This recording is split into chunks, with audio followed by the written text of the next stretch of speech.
आपण धावूया.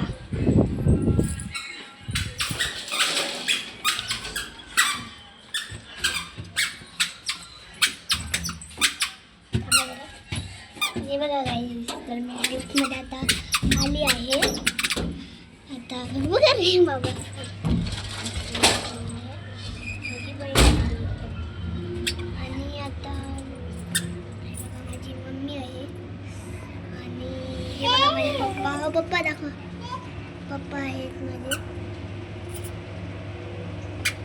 बघितलं असेल छोटी बच्ची.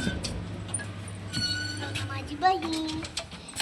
चला आता आपण आता इथं आलो आहे. तर मी आज माझी गाडी पण दाखवते.